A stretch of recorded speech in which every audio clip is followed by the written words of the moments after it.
അല്ലെങ്കിൽ ഞാൻ എവിടെ പരിപാടി അവതരിപ്പിച്ചാലും ഇത് തന്നെയാണ് അവസ്ഥ. അപ്പം welcome to day 22 of posting some random things on my feed. പണ്ട് സ്കൂളിൽ പഠിക്കുമ്പം ഞാൻ ഏത് പരിപാടിക്കുണ്ടെങ്കിലും ആ പരിപാടി എനിക്ക് എങ്ങനെയെങ്കിലും കുളമാകുമായിരുന്നു. ഇപ്പോൾ എനിക്കത് ഓർമ്മ വന്നത്. അപ്പോൾ അതിൻ്റെ ഒരു സ്റ്റോറി നിങ്ങൾക്ക് ഷെയർ ചെയ്ത് തരാം. പണ്ട് LKG ആണോ UKG ആണോ എന്നറിയത്തില്ല, ആ സമയത്ത് ഈ ഡാൻസൊക്കെ കളിപ്പിക്കുമല്ലോ, ഗ്രൂപ്പ് ഡാൻസൊക്കെ. അപ്പോൾ ഞാനും ഗ്രൂപ്പ് ഡാൻസിന് ചേർന്നിട്ടുണ്ടായിരുന്നു. അപ്പോൾ ഈ ഗ്രൂപ്പ് ഡാൻസിന് ചേരുന്ന സമയത്ത് നമുക്ക് പെയറുണ്ടാവും. ഒരു ബോയ് ആയിരുന്നു എൻ്റെ പെയർ.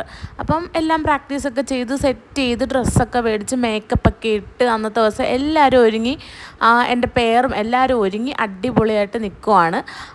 അങ്ങനെ ഡാൻസ് കളിക്കാൻ ഞങ്ങൾ സ്റ്റേജിൽ കയറി അങ്ങോട്ട് ഡാൻസ് കളിക്കാനായിട്ട് സ്റ്റാർട്ട് ചെയ്തപ്പോഴാണ് ഞാനൊരു കാര്യം അറിയുന്നത്. എൻ്റെ പെയർ അവിടെ ഇല്ല. ആ ചെറുക്കൻ അന്നേരം വേറെ ഏതോ ഒരു കുട്ടിയുമായിട്ട് ഓടി കളിക്കുകയോ എന്തോ ചെയ്യുമായിരുന്നു. എന്തോന്ന് എനിക്കറിയില്ല. പക്ഷെ ഞാൻ ആ സ്റ്റേജിൽ ആ സമയത്ത് പെയറില്ലെന്നും മനസ്സിലാക്കിയ ആ ഒരു സാഹചര്യത്തിൽ എനിക്കറിയില്ല ആ സമയത്ത് ഞാൻ എന്തോ ചെയ്തെന്ന്.